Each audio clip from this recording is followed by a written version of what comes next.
What's up, Navigating Academia family? This is your buddy Dr. J. Phoenix Singh, your personal academic mentor, coming at you to be able to provide you with my 8 biggest tips for how you can actually grow wealth. At the end of the day, I was somebody, guys, who I didn't learn anything about finance. I was financially illiterate until I was at least 30. I'm 35 now. And let me tell you, one of the best, most important things that I've ever done in my life is to be able to take the ignorance that I had surrounding money and really make sure that I transformed it into something where now I am on the absolute right path to be able to retire essentially whenever I want, but also to be able to fully take care of my current and future family. This is something that is incredibly important to me. I think that you should, of course, have a near-term plan. For me, I have a very specific 5-year plan that I'm executing on right now, and also a long-term plan in terms of thinking about the things that you want in your life. Anyone who does one-on-one sessions with me, you can go ahead and book a session with me via the link below. You know that when I give you guys advice and when I answer your questions about how to be able to get into your dream college or your dream grad school program, or how to choose a target supervisor, how to get a postdoctoral fellowship, how to get a tenure track faculty position, how to prepare your tenure materials, regardless of what it is, always I take it not only from the academic perspective, but I also take it from the perspective of what you want in your personal life. And oftentimes this has to do with both family planning as well as finances. And these things aren't very sexy to think about or to talk about, especially when, just like I was in like my early 20s. And the idea is that there will always be time to make money, there will always be time to have family, but you know what? Right now, let's just say I'm 23 and it's not even on the radar. It's not even something that I'm thinking about, right? And it's funny because especially in my generation, I'm a millennial, as well as Gen Z, what you end up seeing is that a lot of folks, including my friends and myself when I was younger, right, we kind of make the assumption that we're going to end up getting, like in my case, a doctor. We're going to get the doctor, we're going to come out, and then all of a sudden wealth is just going to land in our lap. But in actuality, wealth building is something that's very intentional, and it's something that is going to take quite a period of time, even if you get lucky and you have what's called a large-scale liquidity event, like selling a company that you had significant equity in for a large return, which would be amazing, right? And a result of a huge amount of blood, sweat, and tears, as well as a little bit of luck and a whole lot of God, right? All these things kind of wrapped up into one package. But even if that ends up happening to you, it's really easy to build wealth compared to how easy it is to lose wealth. So you need to then become an expert at wealth management. But how is it that you can build wealth in the first place, even if you're on a salary of, let's just say, $55,000. I was working with a wonderful, wonderful student who's applying to grad school up in Massachusetts, and he was looking at the average salary for PsyDs their first year out of grad school, and it was a little over $55,000. It was between $55,000 and $56,000, and this was very shocking for him because, you know, he, like most people, like me, had always made the assumption that we're going to be making doctor money because we think about medical doctors, where people kind of get out of grad school and they're automatically making not just 6 figures, but in some cases higher 6 figures. And for psychologists, this is just not the case. It's just not the case.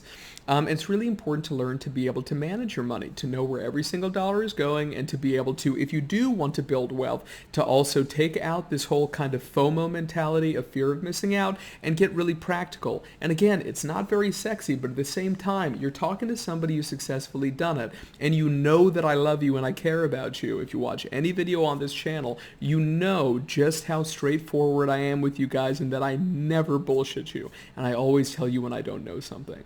So you guys can take it from Big Brother Jay here, right? And I'm more than happy to be able to provide you with this advice because I've thought a lot about it, okay? So, and I'm going to try to keep this video brief. It seems like brief videos do better for the algorithm anyway, and let's be honest, I'd rather people just watch the damn video, right, to be able to at least get pieces of information. And if you have further questions, you want further videos, let me down in the comments below. And if you want to talk about your personal finances within academia and all, I am not a CPA. I have no kind of financial degree or anything like this. I'm just a dude who had no idea what he was doing and then figured it out for himself, and I'm really good at teaching other people. So if you need that help, it would be a blessing to be able to help you, right? And again, you can have sessions down here. Okay, let's do it. So where these strategies came from really was just the result of me doing a whole lot of thinking, because a wonderful colleague of mine over at University of California, Riverside, had me speak to her personal development course. And so that's where kind of these things came from, was these ideas percolating in my head. Okay, so number one is to be able to get a killer skill set that's resistant to recessions and temporal changes, right? So a killer skill set is basically you developing a skill set that is very in demand and also very rare. And that usually means that it's really, really hard to get.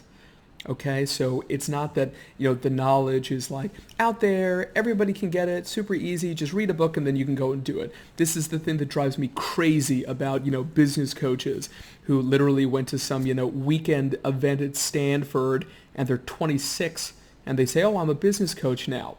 Out of your mind, haven't done anything in your life. Right? Unless you have been a successful entrepreneur or you've worked in corporate America for a very long time in a training capacity, I don't want to hear about you being a business coach. It doesn't make any logical sense, right? Being an entrepreneur, being a C-suite executive, these are amongst the most high stress conditions you will ever be in your life for many, many years. That kind of stuff drives me nuts, right? So that's the thing, is that if you've been in those situations though, right, where you've been a C-suite executive or, you've been in corporate America for excuse me, for a long time in a training capacity, then I think you would be able to do something like that business coaching, and you would have that killer skill set because you've been there and you've done that. You need to be credentialed. It's absolutely critical, right? But you need to build up a skill set that is recession proof. And also one where when I say it is resistant to temporal changes, what I mean is that you're not going to have to update the skill set every 3 years for the rest of your life. So example, for me, my big thing is help people get into college, help people get into grad school, help people get postdocs, help people get tenure track faculty positions. Most of the components of those things, pedagogical statements, personal statements and statements of purpose, diversity statements, CVs, these sorts of things, getting letters of recommendation strategies, building personal connections, conference papers, conference posters, publications, these are all things that I'll tell you right now, at least for the last 20 years, these things haven't changed. And the likelihood that how to write an introduction section is going to change between, let's say, now and 15 years from now is extremely small. Okay, and so in other words, the skill sets that I have built up over decades now, right, they are recession proof because it's not like people publish fewer articles during a recession, right? And it's certainly also not something where there's any less demand for research if there's a recession. There's been over 1.5 million articles published every single year for the last 10 years. There is no sign that that is going absolutely anywhere, and new publishers are popping up literally all of the time. And so because of that, my consultation practice, which I use this kind of knowledge in, the likelihood that that's going to go anywhere is pretty low because people are always going to want to get into grad school and so forth. And most of the people who end up doing this kind of consultation have no idea what they're talking about, especially in specialized areas like behavioral health. And so because of that, to be able to have somebody where they're on the inside, they know exactly what's going on, and they've been doing this as long as I have, and I'm not some generic career services guy. I'm not somebody who's going to be full of fluff and tell you that everything is great and rosy and you're going to get in everywhere and all of your stuff is perfect. But instead, I'm going to say that literally 100% of people have at least a little something that we can tweak that'll increase their odds of actually getting accepted to their programs. Fantastic, right? That really makes me personally stand out from all of the other quote-unquote competitors who are out there. I want to read you guys a story as well. This is called the Picasso napkin story, and this was something, whether it's true or not, Courtney Hancock gave a motivational speech to a conference and ended up telling this story. And so here's the story.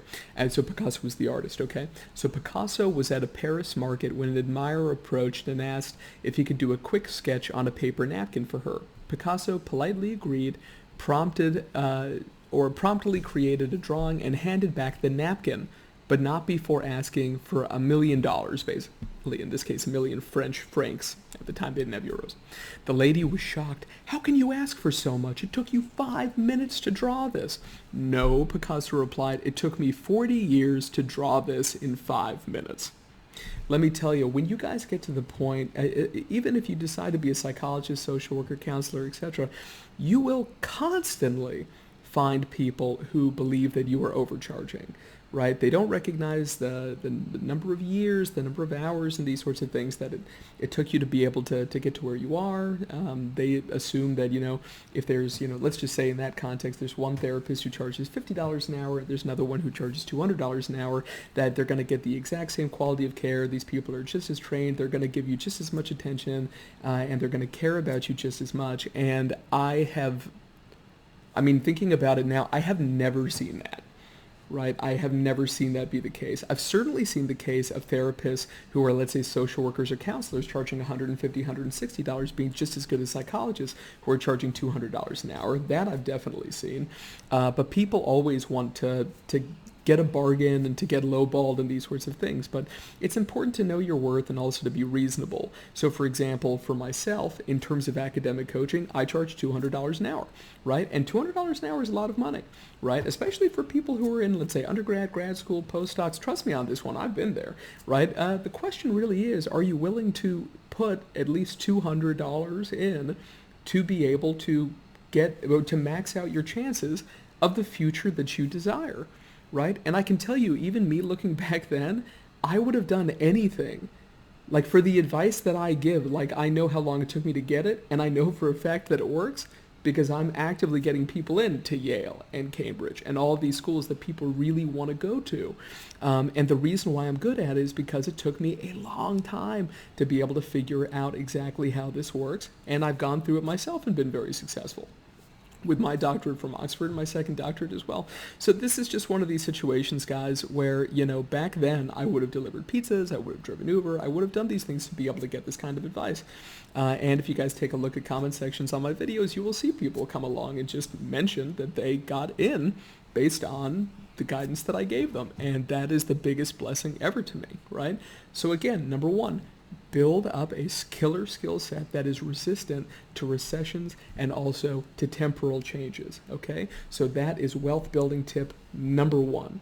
I will get to wealth building tip number two in the second video in this series.